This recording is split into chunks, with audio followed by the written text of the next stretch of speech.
Assalamualaikum warahmatullahi wabarakatuh. Buat anak-anak bapak sekalian, kita memulai mata pembelajaran daring dengan mata pembelajaran pemeliharaan mesin sepeda motor dengan materi bagian utama blok silinder dan fungsinya.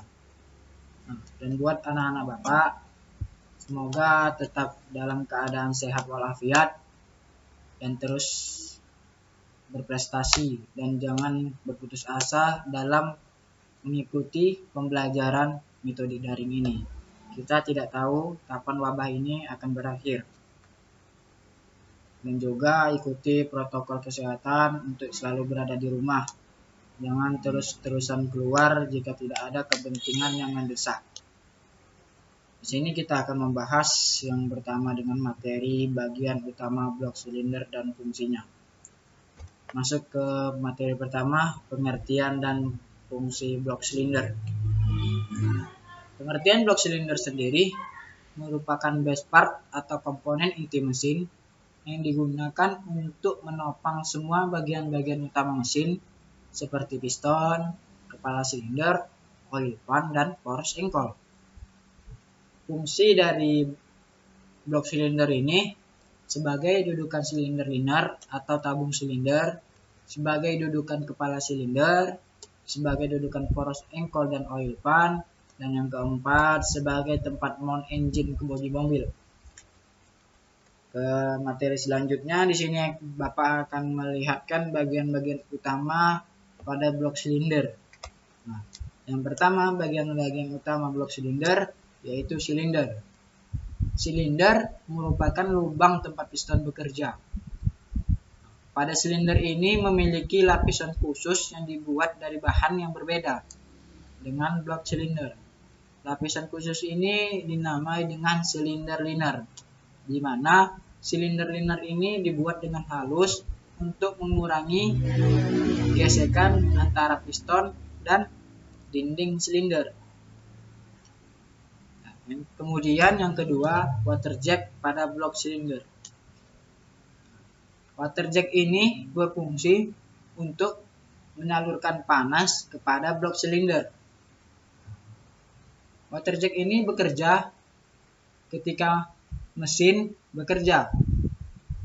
Dinding silinder akan menerima panas dari piston dan hasil pembakaran. Dinding silinder ini kemudian menyalurkan panas ke water jet yang ada pada blok silinder. Panas ini kemudian akan berpindah ke air dan dialirkan ke radiator untuk didinginkan. Ini contoh gambar dari water jet pada blok silinder. Dan yang ketiga, oil feed atau saluran minyak. Saluran minyak merupakan jalan bagi oli untuk melumasi komponen-komponen yang ada pada blok silinder dan kepala silinder. Oli yang ada pada oil pan atau bak oli akan dipompa sehingga dapat naik melalui saluran oli dan sampai ke crankshaft dan kepala silinder. Di sini bagian utama dari oil feed ini, kemudian ini oil gallery plug. Sebelum oil feed masuk ke crankshaft dan kepala silinder, oil feed ini menuju ke filter oil. Filter oil itu merupakan penyaringan untuk menuju ke crankshaft dan kepala silinder.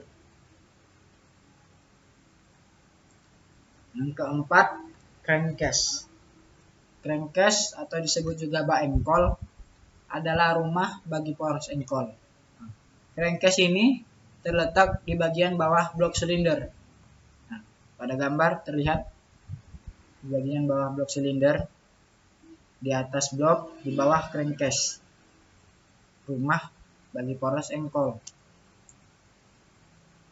Pada crankcase terdapat lekungan sebagai tempat dudukan dari poros engkol dan bantalannya.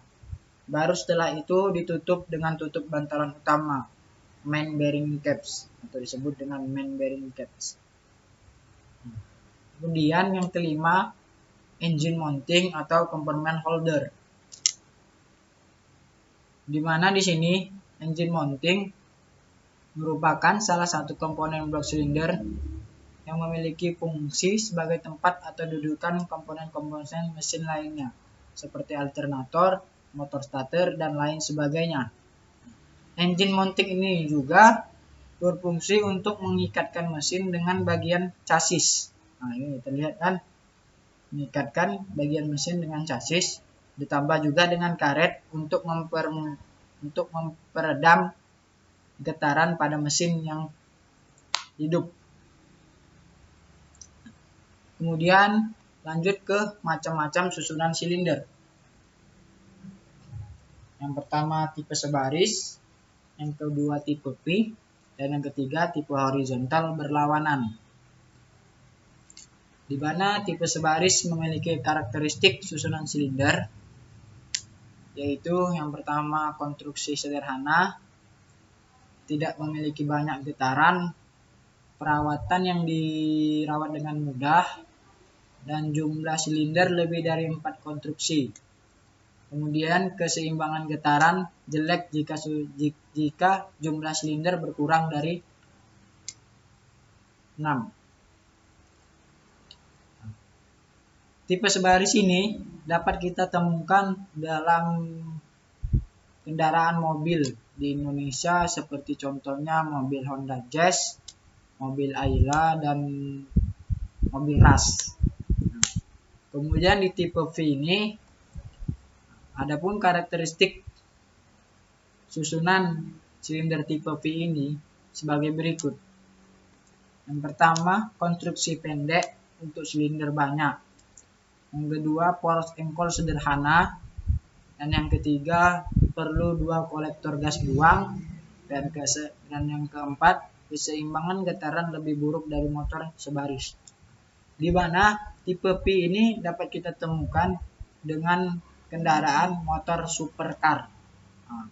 Motor balap lah.